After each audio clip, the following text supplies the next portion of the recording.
Hi, welcome along once again to the 2013 film blog, and we have quite a bit to get through today.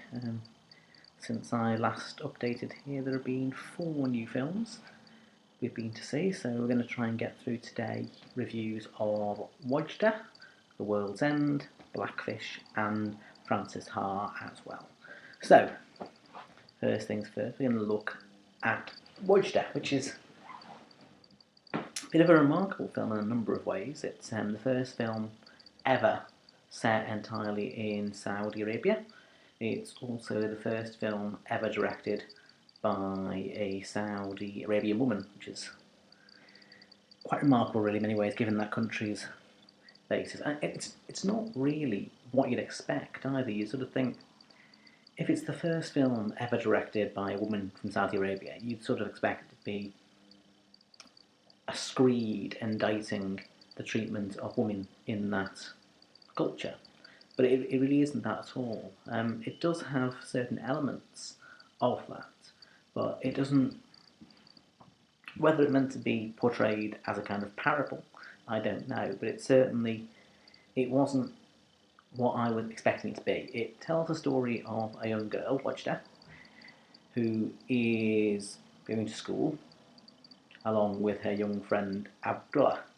And it just so happens that one day Abdullah has got a bike, and he shows her his impressive bike and how he can outpace her on it and he can steal her stuff. And Wadjda then basically becomes determined that she too will get a bike.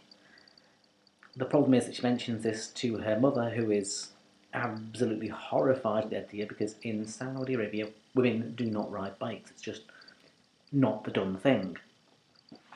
And the same way everyone else she tells about her desire to buy this bike just mock her, with the exception of the store owner, because the local store has a bike and she is told what the price of the bike will be. And so she, like all young children, decides that she wants to try and get some money to try and basically buy this bike. Obviously it costs an awful lot. She's got a sort of small business within the school selling plaited friendship bracelets to her school chums. But at a trip to the mall with her mother, she talks to a local vendor and tries to forge a deal in which he will take large orders for her plaited bracelets, and basically he tells her in no uncertain terms that he can get what she's offering an awful lot cheaper in bulk from China. So it's a very, very early lesson for her in terms of consumer demand and the mass market. But she doesn't really give up hope, and she asks her mother for a loan to try and get this bike, and is told no, you can't have that, particularly since her mother needs to use all her money to buy a new dress, because Wadjda's father needs a son, because that's sort of the way the culture works. In Saudi Arabia, everything has to go down a male line, and obviously all he's been able to have so far is Wadjda, who is not a son, she's a daughter. And so Wadjda's grandmother is busy angling to try and get Wadjda's father a new wife, somebody who will give him the son that he needs, because it seems that Wadjda's mother is not capable of doing that. And so to try and keep hold of her man, Wadjda's mother is trying to use all her money to buy a new dress. And alongside this, we also have the constant struggle for Wadjda's mother to try and actually get work, because she has to work a long way away with a driver who is basically refusing to wait for her. He doesn't see why he has to, doesn't like her at all. And she's offered work closer to home, but basically cannot work there because she knows that her husband wouldn't like her working somewhere in that close proximity to men, particularly somewhere where you go out with your face uncovered. And that's sort of the sub-strand that we think is perhaps really the heart of the film, the discussion of just how repressive a society Saudi Arabia is towards women, which maybe isn't noticed when viewed through the eyes of a child. And so, because she can't get the money for the bike off her mother, Wadjda decides to look at other ways to find money, and there is coming up a Quran reading competition, in which obviously the winner will be the one who knows the most about the Quran and can truly interpret the scriptures and read them with the proper intonations and the proper emotional depth. And the prize for this will be enough to buy the bike. And so this becomes sort of Wajda's quest, is to win this Quran reading competition and buy her bike. But this unfortunately does mean that she has to spend all the money she's so far saved on various bits and pieces to help her prepare for this competition. And she starts off pretty awfully and she can't do it. But as she progresses, the prize of the bike is such that she does gradually improve and become better and better and better at what this is. And it just sort of shows you the power of what wanting something that much can do for you. Now, I'm not going to go into too much detail around what happens at the end, at the conclusion. Suffice to say, it does go a bit sort of chocolate boxy and Disneyfied.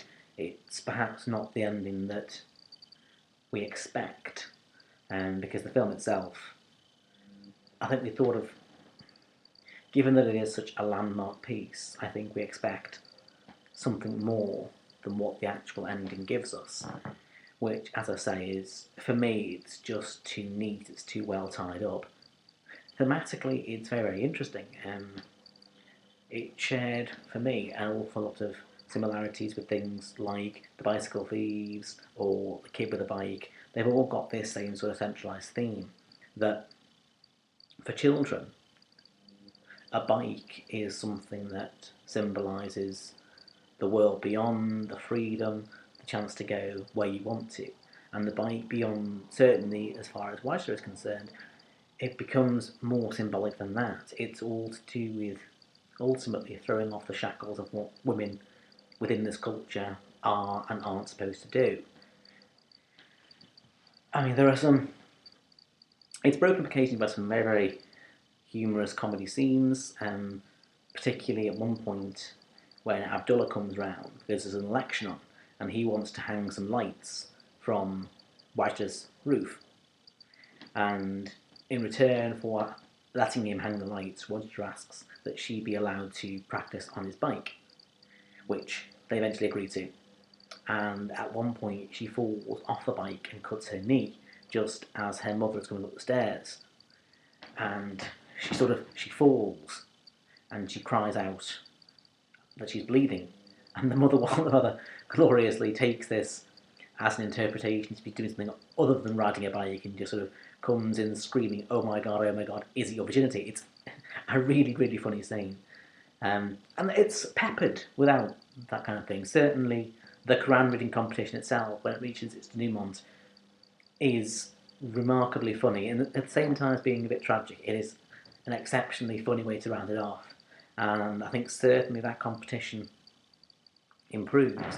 But there are also some ultimately quite bittersweet elements of it.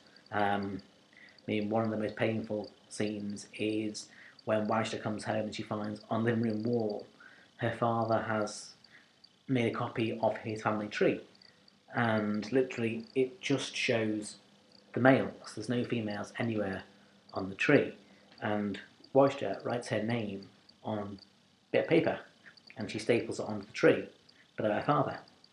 And when she next comes through, she finds that her father's torn it off and thrown it in the bin, because ultimately she's not a son, and that's what he needs to continue his line. And these are sort of the reminders of what the film is really about and what it really is telling us. So it's a very, very good film. It's certainly well worth a watch, and it's definitely sort of exciting. It's a landmark in cinema. For me, it is a bit tame. These are truly horrendous issues that it's dealing with here, and the treatment of women in that culture is something that we need to talk about, and I think at times this film just shies away from it. Now, whether that's because it is filmed entirely within that country and by a woman, and as such, it has to occasionally just shy away from these heavier topics, I don't know. But certainly for me, it felt that it it didn't take on the topic in the way that I'd like to do. To properly go and say, what is the elements of this culture? Why can Wash's mother not take the job at the local hospital because she has to see men and have her face uncovered? Why can, why does Wadjda have to take her baseball shoes off and put on simple black shoes instead? Why can women not ride bicycles in this culture? Why? So there's an awful lot of questions about the treatment within this culture of women that are just avoided and not answered. Like I say, whether that's because of the way it's been filmed, I don't know. I mean, certainly it's a very, very good film. It's certainly worth catching a watch, if for nothing else, the fact that obviously it is such a landmark film. Whether it'll live long in the memory, I don't know. I mean, certainly I compared it earlier on to something like Kid with a Bike. I don't think it's going to have that kind of staying power, and certainly the ending was not what I expected in the way things like A Kid with a Bike, that ended how I thought it should have ended. Whereas this, to me, it just did seem a bit too neat, a bit too chocolate boxy for my liking. But ultimately, if you do get a chance, go and watch it, because it's an excellent film, and this kind of thing will only be on in cinemas for as long as people are around going to watch it. So, it's a really important historically, and I think ultimately it's well worth a watch as well in terms of actual cinema. So have a watch of that, and then see you next time. Ta-ra.